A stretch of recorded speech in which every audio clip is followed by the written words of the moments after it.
Ada momen-momen dalam hidup ketika kita merasa sudah bergerak maju, namun mendadak ditarik mundur oleh sesuatu yang tak kasat mata. 2 langkah maju, 1 langkah mundur, sebuah ritme yang menguras energi dan merusak semangat. Kita menyebutnya stagnasi, padahal sebenarnya itu adalah pertempuran dalam diam antara cahaya dan bayangan dalam diri. Bayangan bukanlah musuh. Ia adalah bagian dari diri yang tak pernah diberi ruang, suara yang dibungkam demi diterima, wajah yang disembunyikan agar tidak ditolak. Namun seperti anak kecil yang diabaikan, ia belajar berteriak dalam bentuk sabotase, menunda, meragukan diri, atau bahkan merusak apa yang sudah berhasil dibangun. Kita tumbuh dalam dunia yang menilai-nilai diri dari luar, gelar, prestasi, pencapaian, maka tanpa sadar, harga diri pun ikut melekat pada semua itu. Ketika pencapaian menjadi sandaran harga diri, kegagalan kecil terasa seperti kehancuran identitas. Disinilah bayangan tumbuh subur, menyerap rasa malu, takut ditolak, dan perasaan tidak cukup baik. Semakin keras kita berlari mengejar validasi, semakin kuat pula bayangan mengakar. Ironisnya, seringkali kita merasa sedang mengejar mimpi, padahal sesungguhnya kita sedang melarikan diri dari luka. Pencapaian demi pencapaian menjadi topeng yang menutupi kekosongan. Dan ketika topeng itu perlahan retak, kita mulai melihat wajah asli dari si bayangan, sisi yang selama ini kita hindari, namun tak pernah benar-benar pergi. Pertempuran tak terlihat ini bukan pertanda kelemahan, tapi undangan untuk menyelami lebih dalam. Untuk berhenti bertarung melawan diri sendiri dan mulai mendengarkan. Karena hanya dengan mengenali apa yang tersembunyi, kita bisa mengubah siklus mundur maju menjadi perjalanan yang utuh. Bayangan bukan akhir dari cerita, ia adalah pintu masuk menuju kebebasan sejati.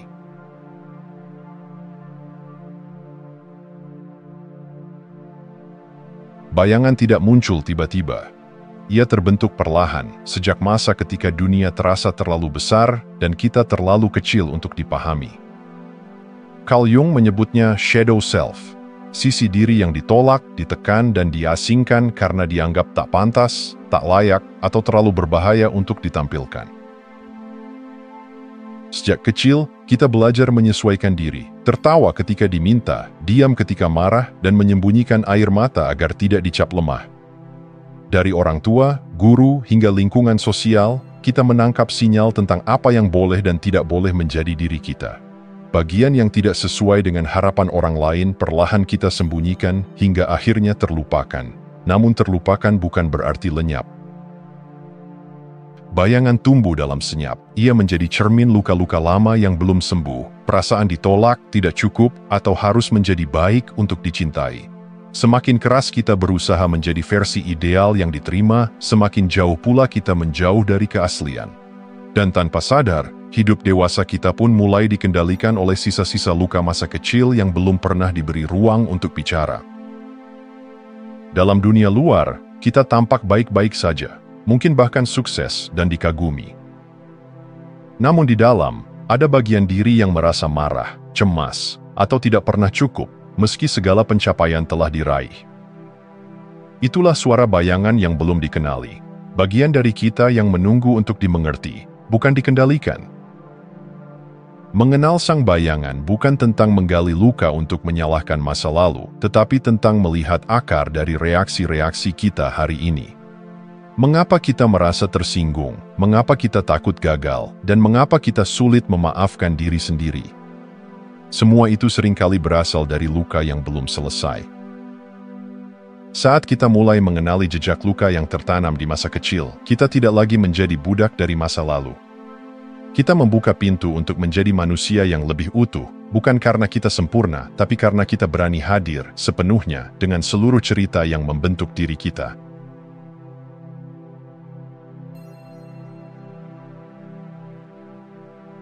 Relasi adalah medan refleksi terdalam. Apa yang kita tarik dalam hidup bukanlah kebetulan, melainkan cermin dari apa yang belum selesai di dalam diri. Kita sering berpikir bahwa pasangan atau orang-orang terdekat hadir untuk melengkapi, padahal mereka datang untuk menunjukkan, secara halus atau menyakitkan, sisi diri yang belum kita terima. Bayangan kita tidak hanya hidup dalam kesendirian, tapi juga menari dalam dinamika relasi.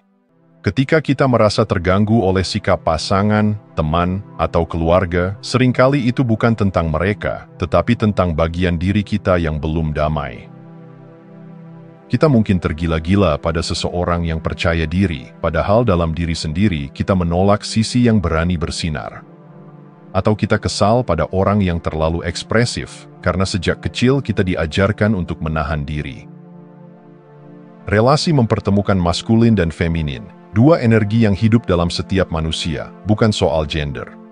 Ketika energi ini tidak seimbang dalam diri, kita mencarinya di luar. Jika kita terlalu tenggelam dalam maskulin, logika, kontrol, ambisi, maka kita akan tertarik pada seseorang yang membawa kelembutan, perasaan, dan aliran feminin. Dan sebaliknya, tapi ketertarikan itu bukan hanya romantis, ia adalah panggilan jiwa untuk menjadi lengkap. Apa yang kita represi seringkali justru menjadi pusat daya tarik.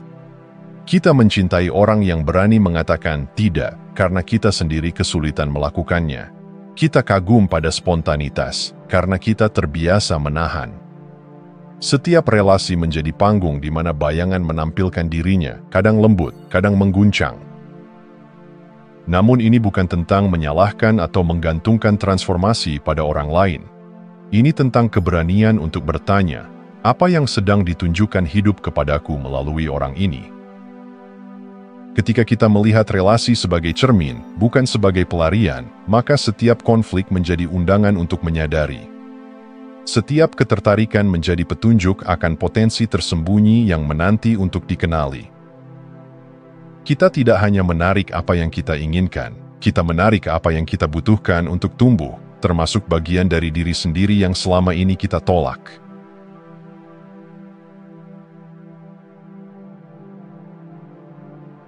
Ada paradoks yang diam-diam menghantui banyak orang. Ketika semua pencapaian telah diraih, jabatan, pengakuan, materi, namun hati tetap terasa hampa. Kita berdiri di puncak, tapi tak merasakan makna. Ini bukan karena kurangnya hasil, tapi karena motivasi yang menggerakkan langkah-langkah itu lahir dari tempat yang terluka, bukan dari jiwa yang utuh. Sering tanpa sadar, kita mengejar sukses bukan untuk merayakan hidup, tapi untuk membuktikan sesuatu, membuktikan bahwa kita cukup, bahwa kita layak dicintai, bahwa kita tidak gagal seperti dulu pernah dibilang. Ketika luka menjadi penggerak, maka sukses pun menjadi kompensasi, bukan ekspresi. Di balik itu, ada kalimat yang menggema dalam batin banyak orang, "Aku harus terus berjuang." Kalimat yang diwariskan dari generasi ke generasi, lahir dari trauma kolektif yang dibentuk oleh kekurangan, ketakutan, dan kondisi bertahan hidup. Pikiran kita terbentuk dalam mode kelangkaan, seolah kedamaian dan kelimpahan adalah sesuatu yang harus diperjuangkan habis-habisan, bukan sesuatu yang bisa diizinkan hadir. Kita tumbuh dengan cerita bahwa istirahat adalah kelemahan, bahagia itu nanti saja, dan jangan berhenti kalau belum mati. Tapi ketika tubuh lelah, hati jenuh, dan relasi mulai renggang, kita mulai bertanya dalam diam, untuk apa semua ini? Kesuksesan tanpa pemenuhan adalah kegagalan sejati. Kalimat ini bukan sekadar kutipan, tapi panggilan untuk meninjau ulang arah hidup. Karena pemenuhan tidak datang dari apa yang kita raih, melainkan dari siapa kita menjadi dalam proses itu. Apakah kita semakin jujur, semakin hadir, semakin damai? Paradoks kesuksesan bukan musuh, tapi cermin. Ia datang untuk mengingatkan bahwa tujuan sejati bukan sekadar pencapaian luar, melainkan perasaan pulang ke dalam. Sukses yang sesungguhnya bukanlah tentang menjadi lebih dari orang lain, tapi menjadi penuh dalam diri sendiri.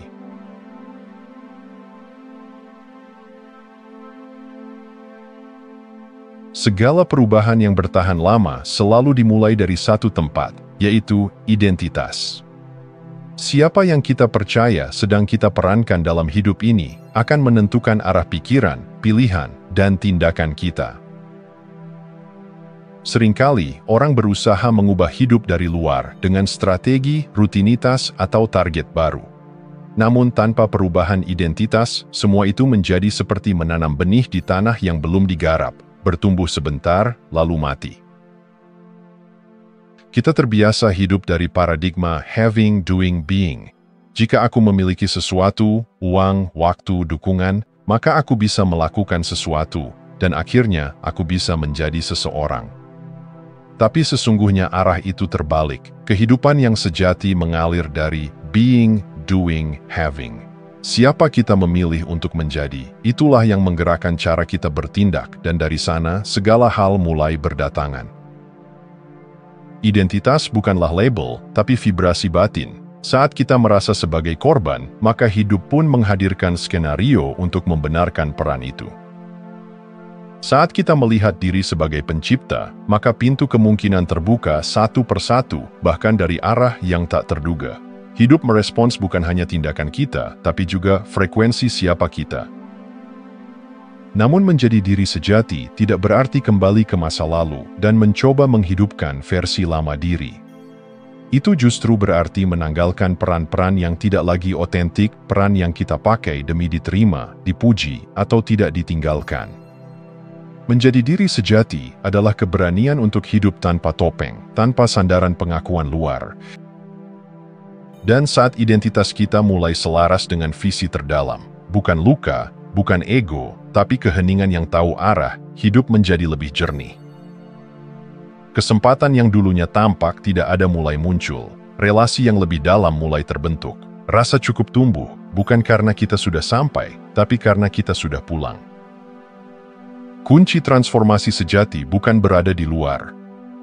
Ia hidup dalam siapa kita memilih untuk menjadi, dalam diam, dalam kejujuran, dan dalam setiap langkah kecil yang lahir dari tempat yang utuh.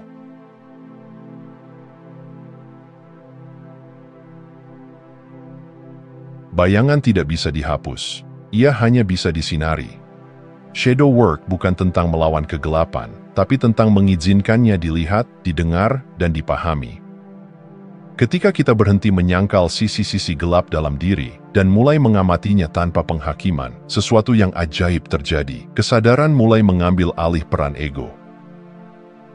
Prinsip dasar shadow work sederhana, namun dalam Bring Darkness to Light, kita tak bisa menyembuhkan apa yang tak dikenali. Maka langkah pertama adalah mengamati, bukan untuk menganalisis secara intelektual, tapi untuk menyentuh dengan kesadaran yang lembut. Salah satu gerbang masuknya adalah reaksi emosional. Ketika kita tersinggung, marah, atau merasa terpicu secara tidak proporsional, disitulah titik masuk untuk menyelami bayangan terbuka. Teknik trigger identification mengajak kita untuk tidak lari dari emosi, tapi bertanya, apa cerita batin yang terpicu di sini? Apakah aku merasa tidak dihargai, tidak cukup, ditinggalkan? Reaksi yang muncul adalah sinyal, bukan musuh. Dan dalam keberanian untuk tetap hadir di sana, kita mulai melihat pola yang selama ini tersembunyi. Teknik lain yang kuat adalah projection awareness. Menyadari bahwa apa yang kita benci atau hakimi dalam orang lain seringkali adalah bagian dari diri kita yang belum kita terima. Mungkin kita kesal pada orang yang egois, padahal kita menolak sisi dalam diri yang ingin menjaga batas sehat. Atau kita terganggu pada seseorang yang vokal karena kita menekan suara batin kita sendiri selama ini. Shadow work bukan perjalanan yang nyaman, tapi ia membebaskan. Saat kita mulai membawa cahaya ke dalam bayangan, energi yang selama ini terperangkap di dalam konflik batin mulai mengalir kembali. Kita tidak menjadi orang baru, kita menjadi utuh, dan dari keutuhan itu, kita bisa memilih dengan sadar, bukan bereaksi dari luka lama. Setiap bayangan yang dibawa ke cahaya adalah bagian jiwa yang kembali pulang, dan di sanalah kebebasan sejati bermula.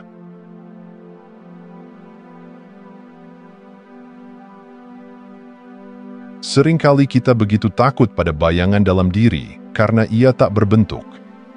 Ia terasa seperti kegelapan besar yang mengintai dari dalam, membisikkan rasa malu, marah, atau tidak layak. Tapi seperti anak kecil yang ketakutan di balik pintu, sisi gelap itu tidak perlu diusir, ia perlu ditemui. Langkah penting dalam proses ini adalah memanusiakan bayangan, bukan untuk membenarkannya, tapi untuk memahaminya. Kita bisa mulai dengan mendefinisikan 3 kualitas yang paling kita benci dalam diri sendiri.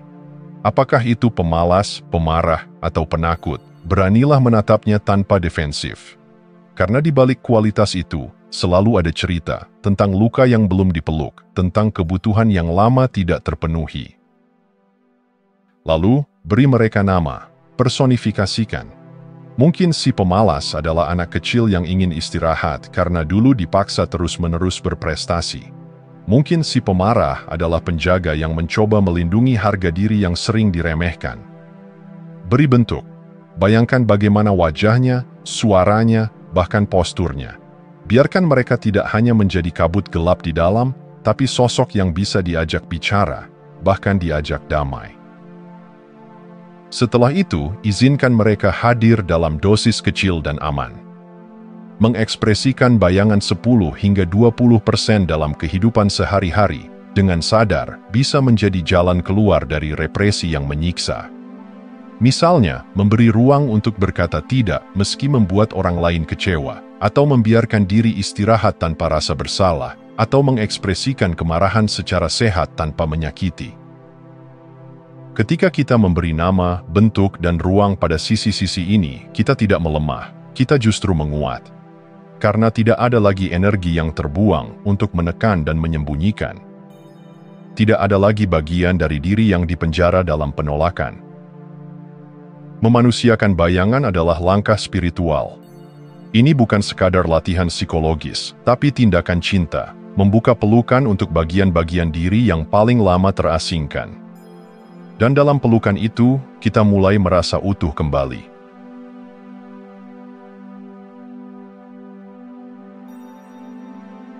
Di ujung perjalanan ini, kita mulai menyadari, sisi gelap yang dulu kita benci ternyata menyimpan benih kekuatan. Seperti bara yang tersembunyi di balik abu, kualitas yang dulu tampak negatif seringkali hanyalah potensi yang belum mendapatkan bentuk terbaiknya. Proses reframing bukan sekadar mengganti kata, tapi mengubah cara kita memandang esensi dari pengalaman. Ambil contoh kemalasan. Di permukaan, ia terlihat seperti kelemahan. Tapi ketika kita menelisiknya lebih dalam, mungkin di sana tersembunyi kebutuhan untuk hidup lebih efisien atau dorongan untuk tidak melakukan hal-hal yang tidak sejati. Dari sana lahir kualitas seperti efisiensi dan kecerdasan strategis. Kemalasan berubah bentuk menjadi ketepatan memilih energi. Atau kemarahan, emosi yang seringkali kita tekan karena takut dianggap tidak spiritual. Tapi dalam kemarahan, ada nyala kejelasan, keberanian untuk menetapkan batas, kekuatan untuk mengatakan tidak pada ketidakadilan. Ketika diolah dengan sadar, kemarahan menjadi kompas moral dan energi perlindungan. Setiap luka menyimpan pesan. Dan ketika kita berhenti hanya menyembuhkan untuk menghilangkan rasa sakit, dan mulai bertanya, apa yang ingin bagian ini ajarkan, maka luka menjadi guru.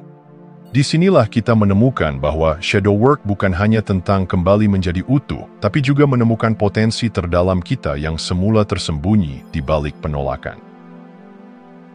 Keseimbangan pun menjadi kunci. Proses ini bukan tentang berkubang dalam luka, tapi juga bukan tentang menolaknya demi terus bergerak maju.